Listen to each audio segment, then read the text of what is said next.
Bismillahirrahmanirrahim. Assalamualaikum warahmatullahi wabarakatuh. Untuk anak-anak kelas 7 yang saya banggakan dan sangat saya cintai, mari kita lanjut pokok bahasan kita, yaitu keterampilan. Langsung materi selanjutnya adalah pengolahan bahan pangan buah segar menjadi makanan dan minuman. Perhatikan baik-baik dan lihat bukunya ya anak. Letak geografis Indonesia berada di lintas khatulistiwa sehingga memiliki iklim yang baik untuk habitat hidup berbagai tanaman.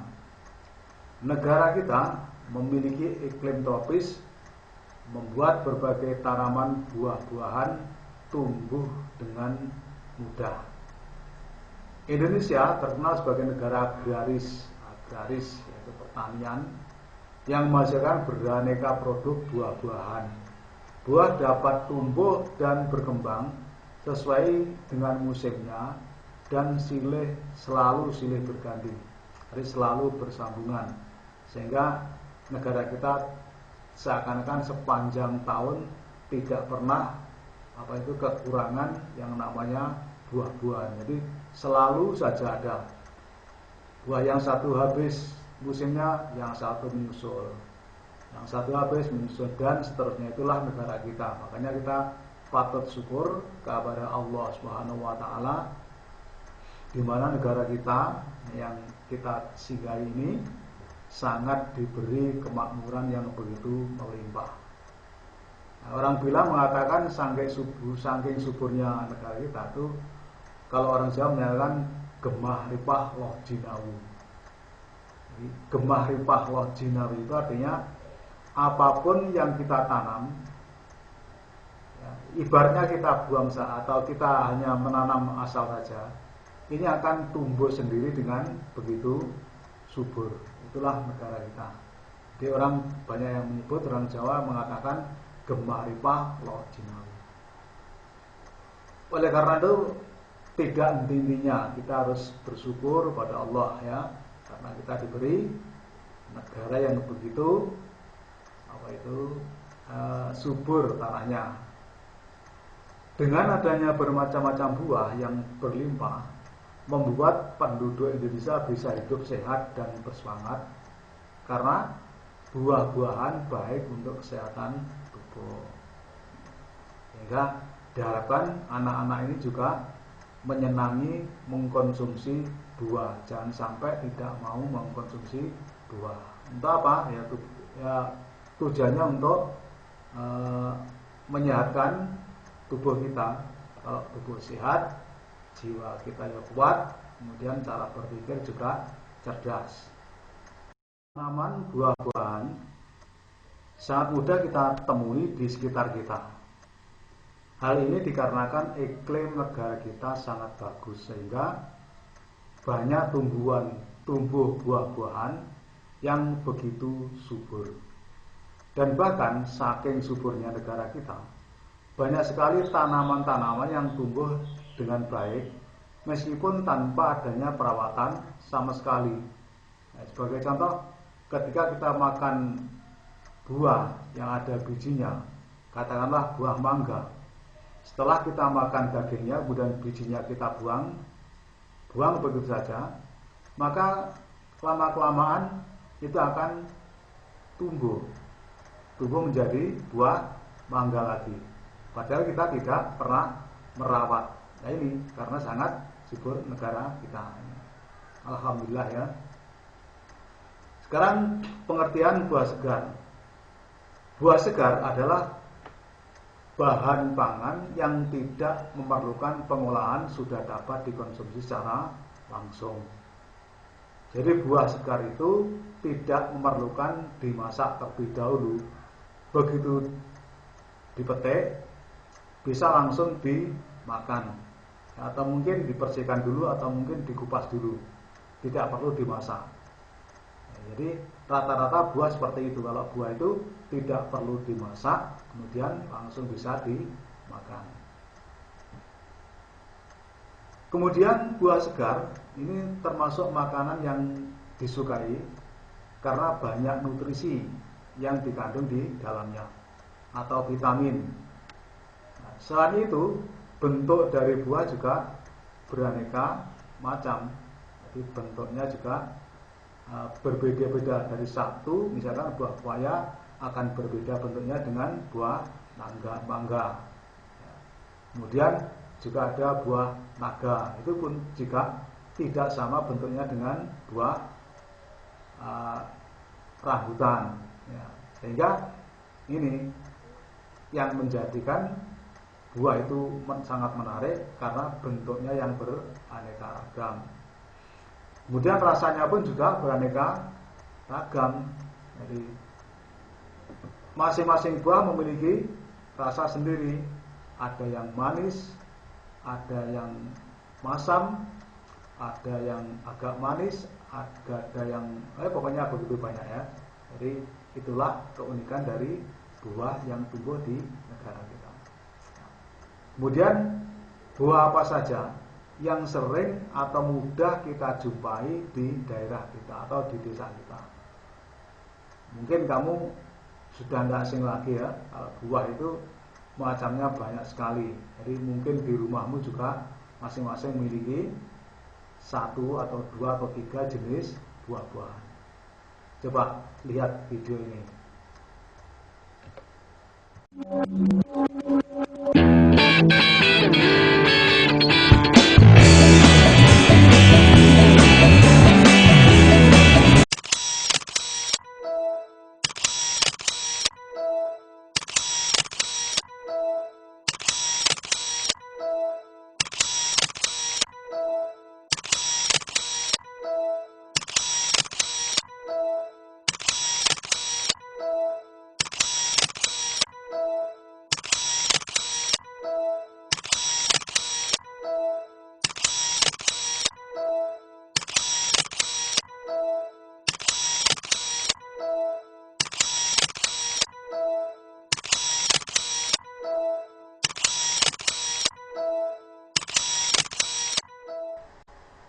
Karakteristik buah-buahan. Karakteristik atau ciri-ciri. Jadi berdasarkan sifatnya, buah-buahan dikelompokkan menjadi beberapa golongan, yaitu sebagai berikut. 1. Berdasarkan musim berbuahnya. A. Buah musiman adalah buah yang hanya ada di waktu musim tertentu. Pada suatu saat berbuah banyak dan pada saat yang lain tidak berbuah sama sekali. Contohnya duren, buah mangga, dondong, buah duku, buah rambutan, dan mungkin masih banyak lagi. Jadi buah-buah seperti itu hanya tumbuhannya atau hanya muncul pada waktu musim buah. Itu masalah disebut dengan buah musiman. Yang B, buah sepanjang tahun, yaitu jenis buah-buahan yang tersedia sepanjang tahun. Buah ini dihasilkan dari tanaman yang berbuah sepanjang tahun, tidak tergantung musim. Buah yang dapat kita nikmati kapan saja, yang sepanjang tahun selalu berbuah. Contohnya nanas, pisang, pepaya, jambu air, jambu biji, markisa, dan sebagainya. Itu adalah buah-buah yang sepanjang tahun tidak mengenal musim, tapi selalu berbuah. Mungkin di antara A dan B di rumah kalian mesti ada salah satunya. Terus yang kedua, berdasarkan tempat tumbuhnya. A. Buah tropis, yaitu buah-buahan dari tanaman yang tumbuh di iklim panas atau tropis dengan suhu udara sekitar 25 derajat Celcius atau lebih.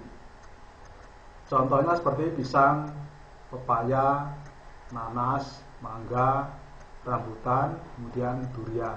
Itu adalah buah-buah yang tumbuh di saat musim tropis. Nah, musim tropis itu suhunya ya sekitar 25 derajat, ini suhu udara ya. Suhu udara suatu daerah sekitar 25 derajat atau lebih. Kemudian yang B itu buah subtropis, yaitu buah tanaman yang tumbuh di iklim sedang atau di daerah yang punya suhu udara maksimum 22 derajat Celcius. Jadi termasuk daerah lereng pegunungan. Kalau daerah kita ini kan daerah dataran rendah, jadi suhunya ya seperti di atas yang A itu. Tapi kalau buah subtropis itu harus berada di ketinggian atau suhu derajat 22 derajat Celcius. Ini biasanya di lereng-lereng pegunungan, jadi hawanya agak dingin. Contohnya apa? Apel, jeruk, stroberi, anggur, dan sebagainya. Kandungan nutrisi dalam buah sangat baik untuk kesehatan tubuh kita. Jadi secara umum kandungan utama yang terdapat dalam buah-buahan adalah air, vitamin dan mineral, serat, antioksidan, dan karbohidrat. Jadi dengan mengkonsumsi buah, kebutuhan air dalam tubuh akan terpenuhi. Nah, buah yang banyak mengandung air antara lain belimbing, semangka, jeruk, melon, nanas, stroberi, dan mungkin masih banyak lagi. Itu adalah buah-buah yang banyak, ya semua buah itu ya ada airnya, cuma yang banyak mengandung air adalah buah-buah yang saya sebutkan tadi. Sehingga dengan mengkonsumsi buah dapat membantu dalam memenuhi kebutuhan air dalam tubuh kita. Sebab kekurangan vitamin dan mineral menyebabkan metabolisme tidak berjalan dengan baik, sehingga dapat mengganggu kebugaran tubuh kita. Nah, sekarang kandungan dan manfaat buah-buahan. Yang pertama, jambu biji. Jambu biji itu kaya akan kandungan dan manfaat. Memiliki vitamin C 4 kali lebih banyak dibanding dengan jeruk. Nah, ini ternyata buah jambu biji ini vitamin C-nya 4 kali lebih banyak daripada buah jeruk. Nah, fungsinya apa?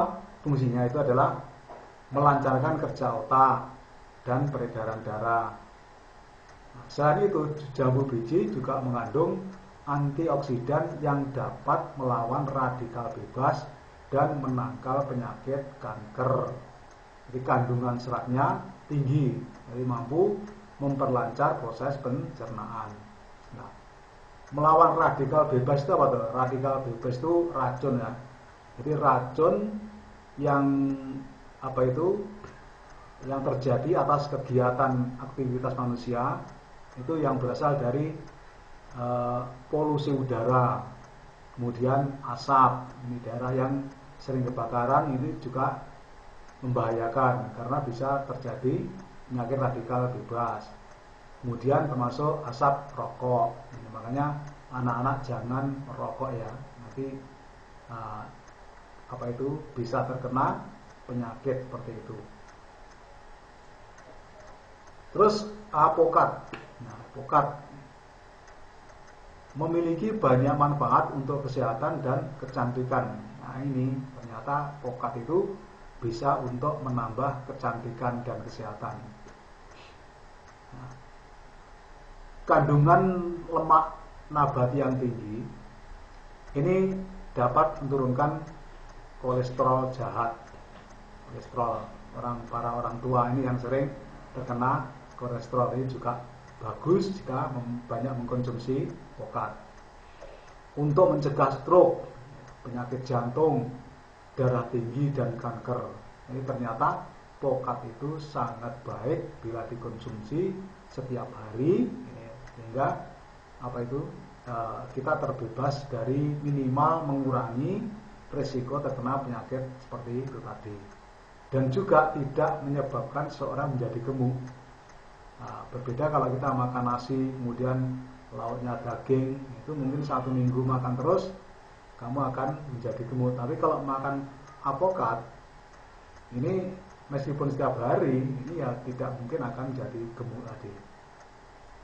Ini dalam kandungan apokat ada vitamin A dan vitamin E, sangat baik untuk kesehatan mata, Jadi menghaluskan kulit, menghilangkan kerutan-kerutan, dan membuat kulit tampak lebih muda. Jadi kalau pengen orang-orang tua lebih muda lagi, tolong diperbanyak makan, mengkonsumsi buah apokat tadi. Apokat itu saya rasa tidak sulit mencarinya, di daerah kita banyak, harganya pun juga tidak begitu mahal. Terus pepaya atau kates, ini adalah termasuk buah yang tumbuhnya sepanjang tahun, kaya akan kandungan gizi. Ada vitamin C, kemudian vitamin A yang sangat baik untuk mencegah penyakit flu, pilek, dan bermanfaat melancarkan pencernaan. Nah, pepaya dapat meningkatkan sistem kekebalan tubuh karena memiliki kandungan antioksidan seperti koten, flavonoid, folat, dan asam pantotenat. Ini adalah zat-zat antioksidan yang terdapat dalam kandungan buah pepaya. Sehingga kalau kita sering mengkonsumsi buah pepaya, ini pun juga sangat bagus. Nah, pokoknya buah-buahan itu adalah konsumsi yang baik untuk melancarkan atau menjaga kondisi tubuh kita. Terus blimbing. Nah, blimbing ini kalau di daerah kita ada dua macam ya, ada yang namanya blimbing wuluh. Blimbing wuluh itu rasanya tidak manis tapi masam sekali. Nah, namun juga ada blimbing yang rasanya segar. Tapi meskipun demikian, di dalam blimbing itu banyak mengandung vitamin C, kemudian vitamin A, vitamin E, dan B kompleks. Nah, sangat baik untuk melindungi tubuh dari radikal bebas, seperti radikal penyakit, radikal bebas, dengan adanya antioksidan yang dikandung secara alami dalam buah blimbing. Ini juga dapat menurunkan tekanan darah tinggi dan mengatasi penyakit batuk. Nah, sehingga kalau kita batuk, ya kalau tidak ada obat, coba saja makan blimbing, dicoba ya. Di sini disebutkan blimbing juga dapat mengatasi penyakit batuk. Kemudian pisang. Pisang ini makanan alami bagi bakteri, baik di dalam usus besar, bisa mengatasi sembelit, diare, dan gangguan lambung, meredakan tekanan darah tinggi, membantu relaksasi, dan memperbaiki organ tubuh. Segera memulihkan kesehatan ketika baru sembuh dari sakit, menyusulkan resiko stroke dan serangan jantung. Nah, ini ternyata dalam pisang ini terlalu banyak sekali manfaat yang dikandung di dalamnya. Nah, pisang ini adalah makanan yang paling banyak disukai dan paling gampang dicari, karena pisang ini termasuk buah yang tanpa mengenal musim. Biasanya sepanjang tahun, kalau yang satu sudah ditebang, dipangkas, kemudian muncul lagi. Dan pisang ini ternyata sangat baik untuk kesehatan tubuh kita. Ini utamanya kalau orang-orang yang sudah tua itu bisa menyusutkan, meminimalisir, mengurangi resiko penyakit stroke atau serangan jantung. Ini adalah penyakit-penyakit yang sangat berbahaya. Makanya disarankan makan pisang itu yang banyak. Kemudian mangga. Mangga memiliki banyak kandungan vitamin C, memperbaiki pencernaan, menggiatkan fungsi pembersihan racun dalam tubuh, menyusulkan risiko stroke dan serangan jantung, mengurangi risiko kanker, meremajakan sel, meredakan demam dan bau badan. Nah, ini bagi kalian para remaja ini, kalau bingung badannya berbau atau bau badannya nggak begitu sedap dan kurang pede dengan teman-teman sekelilingnya, maka disarankan sering mengkonsumsi buah mangga, karena dapat mengurangi, itu bahkan mencegah bau badan atau BB biasanya. Juga bisa meremajakan sel, jadi membangun sel-sel yang baru. Nah, dari keterangan atas sampai sekarang, sampai bawah ini, kita ambil intinya, dengan banyak mengkonsumsi buah-buahan, kebutuhan serat oleh tubuh dapat terpenuhi dan dapat membunuh radikal bebas dalam tubuh kita. Jadi radikal bebas adalah zat yang muncul akibat aktivitas lingkungan yang berlebihan seperti polusi kendaraan, asap rokok, radiasi dan sebagainya. Itu adalah yang dinamakan penyakit radikal bebas yang juga sangat berbahaya. Mungkin itu saja dulu anak-anak yang dapat saya sampaikan. Nanti kita sambung lagi minggu depan. Saya akhiri, wassalamualaikum warahmatullahi wabarakatuh.